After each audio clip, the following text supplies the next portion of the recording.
And welcome to drama world. Thank you friends हमारी कहानी पसंद करने के लिए। कहानी मेरे दिल से निकली है। मैंने पहला एपिसोड डाला था, कोई भी रिस्पांस नहीं आया था। इसी वजह से मैंने ध्यान नहीं दिया दूसरे एपिसोड पे।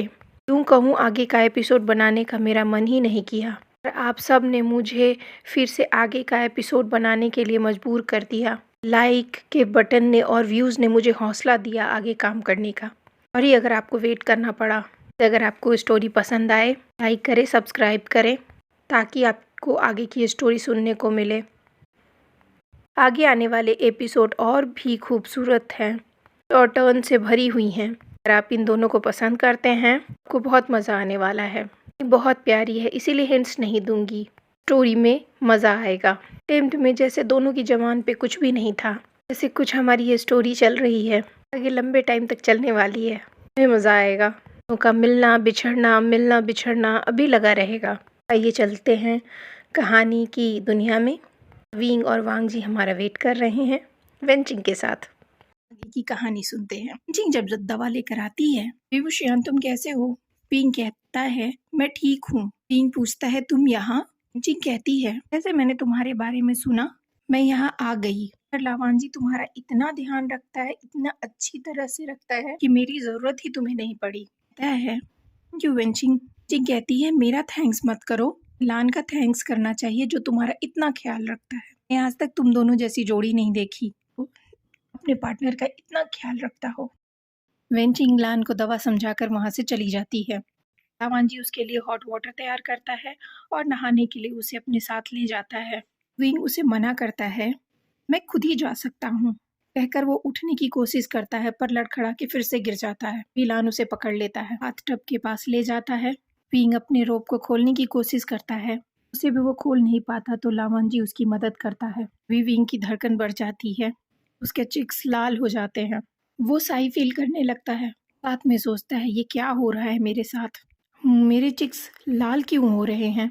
लावन जी कहता है तुम्हें बुखार क्यों हो रहा है, तुम्हारे चिक रेड क्यों हो रहे हैं। ऐसा कहकर वो विंग को टच करने जाता है, विंग उससे पीछे हट जाता है। विंग दिल में सोचता है मुझे खुद नहीं पता कि ये मुझे क्या हो रहा है, मैं कोई कट स्लिप नहीं हूँ, फिर भी मुझे ऐसा क्यों महसूस हो रहा है। उसके टच करने से मुझे डिफरेंट क्यों फील हो रहा है, उसकी आंखों में देखने से मुझे फर्क क्यों पड़ रहा है, उसकी आंखों में देखने से मुझे खुशी क्यों मिल रही है। मुझे अपनी भावनाओं पे कंट्रोल करना होगा। अपने बाल को धोने की कोशिश करता है पर जब वो धो नहीं पाता, हाथ नहीं हिला पाता तो लावान जी उसकी हेयर धोने में मदद करता है। इन सब से कंफ्यूज होकर विंग अपनी आंखों को बंद कर लेता है। लान विंग के बाल को धोते हुए उसके बेयर बॉडी को देखता है। लंजा बिल्कुल शांत हो जाता है, उसका माइंड काम करना बंद कर देता है। वो उसे कुछ मिनटों के लिए बस देखता ही रह जाता है। वीन तुम इतने हैंडसम क्यों हो, दिल में सोचता है।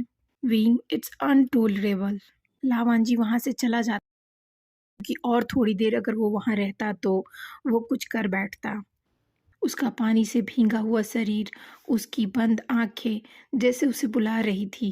पर लंजा जानता है कि बीइंग उसे पसंद नहीं करता, फिर इन बातों का कोई मतलब नहीं है। वो अपने आप को समझाता है, अपने काम में लग जाता है। बीइंग को किसी तरीके से हर्ट नहीं करना चाहता था, सिर्फ अपनी खुशी के लिए। रावण जी किसी कीमत पर बीइंग को हर्ट नहीं कर सकता था, वो उसे इतना चाहता जो था। अब ऐसा होता, लावान जी उसकी देखभाल करता, उसे बड़े प्यार से देखता और वहां से चला जाता। रात को भी वो विंग से दूर दूसरी तरफ जाकर सो जाता और सोने से पहले हर रोज बड़े प्यार से गुइचिन बजाया करता कि विंग को अच्छी नींद आए। धीरे धीरे विंग की तबीयत ठीक होने लगती है। रात में भी लावान जी कई बार उठ जाता, फिर बड़े प्यार से उसे देखता, उसे कपड़े उठाता, चादर उड़ाता, फिर उसके बगल में सो जाता। कहानी हर रोज चलती रहती। धीरे धीरे विंग की तबीयत ठीक होने लगती है। विंग और वांजी थोड़ी बहुत बातें करने लगे थे।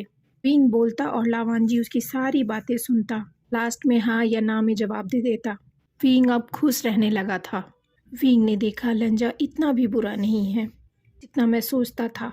को खुश देखकर लावांजी भी खुश हो जाता, बात को सोचकर कि अब वो खुश है। लावांजी को अपना इतना ख्याल रखता देख विंग के भी दिल में कहीं ना कहीं सॉफ्ट कॉर्नर उसके दिल में भी आने लग गया था, क्योंकि आज तक किसी ने उसकी इतनी केयर नहीं की थी।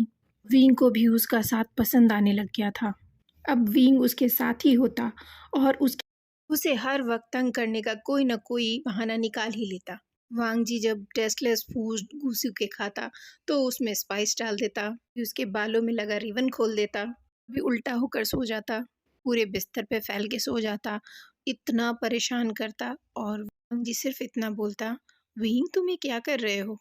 हालांकि वांग जी को भी ये सारी चीज़ें उसकी बहुत अच्छी लगती और वो बस मुस्कुरा के रह जाता। आज फिर विंग को लंजा को तंग करना था तो उसके दिमाग में एक शैतानी सूझती है। लंजा को 9 बजे सोने की आदत थी पर विंग को नींद नहीं आती और विंग को शैतानी करने का दिल कर रहा था। मैं धीरे से लंजा की बेल्ट खोल दी। उसको लंजा की चेस्ट विजुअल हो रही थी। विंग का दिल किया उसे छू कर देखे और उसके हाथ अपने आप ही उसकी तरफ चल दिए। टच करते ही विंग की फीलिंग बदली। मैं ये क्या कर रहा हूँ, और दूसरी तरफ झट से मुड़कर सो गया। उसकी दिल की धड़कन बहुत तेज हो चुकी थी और उसकी हालत बहुत बुरी। सोचे जा रहा था ये मैंने क्या किया। तभी धीरे से लंजा ने आंखें खोली और सोचने लगा, विंग तुम मुड़ क्यों गए। विंग मेरी तरफ देखो, मैं भी तुम्हें टच करना चाहता हूँ, हग करना चाहता हूँ, किस करना चाहता हूँ। प्लीज मेरी बाहों में आ जाओ, मैं तुम्हारा हूँ, प्लीज मेरी बाहों में आ जाओ, मेरे पास आ जाओ। ये सारी बातें वो उसे कह के नाराज नहीं करना चाहता था। उधर विंग सोच रहा था, मैंने मुझे अगर ये करते हुए देख लिया होता, मुझे अभी जिंसी से बाहर निकाल देता। अगर वो लड़कों को पसंद करता तो मुझे पहले दिन हाथ लगाता। वो मुझे अच्छा दोस्त मानता है, मैं उसकी दोस्ती नहीं खो सकता। माना वो मेरी केयर करता है पर ये सब नहीं सोचता। उसने मेरी थोड़ी सी केयर क्या की, मैं तो कुछ और ही समझ बैठा। उसकी काइंडनेस पे ही फिदा हो गया। जरूरी नहीं है कि वो भी हो जाए। मुझ में ऐसा क्या है जो मुझसे अट्रैक्ट होगा। वो बहुत ही डिसिप्लिन है, बेस्ट कल्टीवेटर है, बहुत ही ज़्यादा हैंडसम है और हमारा तो कोई मैच भी नहीं है। मैं तो उससे बिल्कुल विपरीत हूँ, मैसी हूँ, सारे रूल्स तोड़ता हूँ। हालांकि जब से मैं इंजर्ड हुआ हूँ वो मेरा बहुत ख्याल रखता है। उसे मेरी पसंद नापसंद सब पता है। पर कैसे? वो मेरे लिए शराब लाता है और खुद नहीं पीता, मेरे लिए स्पाइसी फूड लाता है, खुद नहीं खाता। जो मुझे पसंद है वो हर काम वो मेरे लिए करता है। शराब गुस्सू में लाना अलाउ नहीं है, फिर भी वो मेरे लिए लेकर आता है। वो ऐसा क्यों करता है? मैं इससे इतनी नफरत करता रहा और वो मेरी केयर करता रहा। मैंने पिछले 6 महीने में उसकी तरफ एक बार भी नहीं देखा, फिर भी वो उतनी ही शिद्दत से मेरी केयर करता रहा। लंजा, तुम ऐसा कैसे कर सकते हो? तुमने मेरी नफरत को बदल दिया। अभी मैं क्या चाहता हूँ, क्या सोचता हूँ, मैं खुद भी नहीं जानता। ये कैसी भावना है लंजा? मैं तुमसे थोड़ी देर भी दूर नहीं रह पाता। विंग सोचता हुआ सो जाता है। जब वो सुबह उठता है तो देखता है वो लंजा के कंधे पे सर रखकर सोया हुआ था। लंजा सुबह 5 बजे उठ जाता है पर अब वो आज बिस्तर नहीं छोड़ता, अपनी आंखें बंद कर लेटा और रहता है। वो बीइंग से दूर नहीं जाना चाहता था और उसकी नींद डिस्टर्ब नहीं करना चाहता था। शायद बहुत दिन बाद विंग इतने आराम से सो रहा था। अभी सिद्धू वहां बुलाने आ जाता है। ऐसा कभी नहीं हुआ लावान जी ने कभी लेट किया हो, अभी उसे ढूंढ रहे थे। आवाज सुनकर विंग उठ जाता है। विंग उठ के लंजा को उठाता है और बोलता है, तुम आज सुबह उठकर ध्यान लगाने नहीं गए? मंची कहता है, विंग तुम कंधे पे सो रहे थे। इतना कहकर वो चला जाता है। विंग के मन में ख्याल आता है, तुम ऐसे क्यों हो लंजा? तुम ऐसा करोगे तो मुझे तुमसे प्यार हो जाएगा। इस तरीके का शौक मत दिया करो लंजा। लावान जी का चेहरा लाल हो गया था। विंग जब लावान जी के कंधे पर सोया हुआ था, लावान जी विंग को बस देखे जा रहा था। वो उस पल को अंदर तक महसूस करना चाहता था। लावान जी उसके चिक को करते हुए अपने फिंगर्स को उसके लिप पर लाता है और मन में सोचता है, तुम्हारे इस सॉफ्ट लिप्स को अपने लिप्स पे महसूस करना चाहता हूँ। बालों में हाथ डालकर कहता है, मैं इससे साथ खेलना चाहता हूँ। विंग, जब तुम जगे होगे तो शायद ऐसा कभी नहीं होगा, इसीलिए इस सारे लम्हों को मैं अपने आप के अंदर कैद कर लेना चाहता हूँ। उस टब में जब मैं तुम्हें बात के लिए ले गया था, अरे वोन्स को बचाने में तुम्हारा बॉडी मेरी बॉडी से पूरी तरह टच हो रहा था। मैं बार बार कोशिश कर रहा था मैं तुम्हें अपने आप से दूर रखूं, लेकिन तुम मेरी ओर आ जा रहे थे। मैं बहुत ज्यादा रोस्ट फील कर रहा था विंग। मुझे समझ नहीं आ रहा था कि मैं क्या करूं। मैं वहां से भाग गया विंग इसी वजह से, वरना तुम्हें सब पता चल जाता। हालांकि जाते जाते मैं सिजुई को तुम्हारा ध्यान रखने को कहकर गया था। फिर बाहर से सिजुई की आवाज आ जाती है और इनकी आंख खुल जाती है और वांजी सीधा होकर अपनी आंखें बंद कर लेता है। आप ठीक तो हैं? सिजुई मुझसे पूछता है। लान अंकल आप सबको बुला रहे हैं मेन हॉल में इकट्ठा होने के लिए। सब इकट्ठा हो जाओ। विंग को भी बुलाया गया। सभी लोग मेन हॉल में इकट्ठे हो गए। सभी सरप्राइज थे। सारे लान एंडलर्स को क्यों बुलाया गया है? एक गुप्तचर को विंग का लिखा हुआ लेटर मिला था जिसमें विंग ने लावांजी को जहर देने की बात कही थी और उसके साथ जहर की शीशी भी मिली थी। यह लेटर युग्मक भेजा गया था। सभी विंग की तरफ देखने लगते हैं। विंग कहता है यह झूठ है। ये अभी की बात नहीं है, ये तब की बात है जब मैं यहाँ आया था और मैं एक लड़के से शादी नहीं करना चाहता था। मैंने गुस्से से लिखा था, पर इस बात को तो काफी समय हो गया और मैंने इसको भेजा भी नहीं था। ये मेरे पास ही था। ये वहाँ कैसे गया? ये तो मेरे सामान में था। सभी लोग उसे सवालिया नजरों से देखने लगते हैं, पर उसके पास कोई जवाब नहीं होता। कहता रहता है मैं बेकसूर हूँ, पर कोई इसकी बात पे ध्यान नहीं देता। अभी लान एल्डर्स बस उसकी फांसी के लिए डिमांड करने लगते हैं। भी कहते हैं कि गुंजुन के बारे में ऐसे सोच भी कैसे रख सकता है, हमारे राजा के बारे में सोचने की हिम्मत भी कैसे कर सकता है। ये मारना चाहता है हमारे राजा को, हम गुंजुन को मारना चाहता है। कहता है ऐसी बात नहीं है। वो कई बार कहता है लेकिन उसकी बात कोई नहीं सुनता। वो लावांजी को देखता है, वो उसी की तरफ देखे जा रहा था। फिर वो अपनी आंखें नीची कर लेता है। लान सोचने लगता है विंग मैं जानता था कि तुम मुझसे नफरत करते हो, इतनी नफरत करते हो कि तुम मुझे जान से मार देना चाहते थे। ये तो मैं सोच भी नहीं सकता।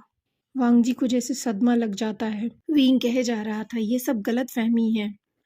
वो को समझाने की कोशिश करता है पर कोई बात उसकी नहीं समझता। जब उसकी बात कोई नहीं सुनता तो वो लंजा की तरफ देखता है। वो सर झुकाए खड़ा था और वो कुछ नहीं बोलता। वांगजी जब कुछ नहीं बोलता तो वो कहता है हाँ मैं लंजा को मारना चाहता था और वो सारे अपराध कबूल कर लेता है। समझौते की वजह से विंग को फांसी की सजा नहीं दी जाती और गुसु से निकाल कर उसे टांग क्लैन वापस भेज दिया जाता है। सी चैन लावांजी की हालत देखकर वो समझ जाता है कि कुछ गलतफहमी हुई है और वो लान को समझाने लगता है। विंग को जाते देख लंजा बेहोश हो जाता है। इधर विंग सोचता है लावांजी इतने दिनों साथ रहने के बाद भी तुम मुझे समझ नहीं पाए, तुमने कुछ भी नहीं बोला। विंग लोटस को उबा करके सीधा सीजे के पास आ जाता है और रो रो कर कहने लगता है वो ऐसा मेरे साथ कैसे कर सकता है? इतने दिनों मैं उसके साथ था फिर भी वो मुझे समझ नहीं पाया।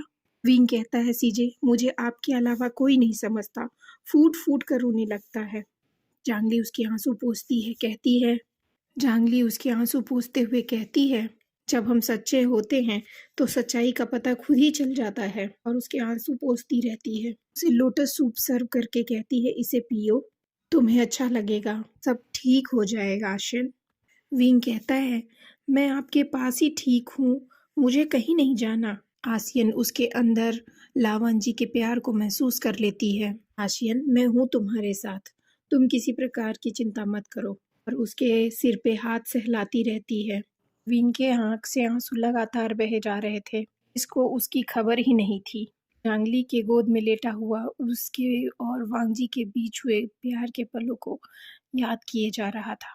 जांगली भी समझ चुकी थी विंग यहाँ है पर वो रहना लंजा के साथ चाहता है। समझ चुकी थी दोनों एक दूसरे को बहुत प्यार करते हैं। वो उसे शांत कराने की कोशिश कर रही थी। अब मिलते हैं नेक्स्ट पार्ट में। आपको ये कहानी पसंद आई हो तो प्लीज़ लाइक करें, शेयर करें, सब्सक्राइब करें।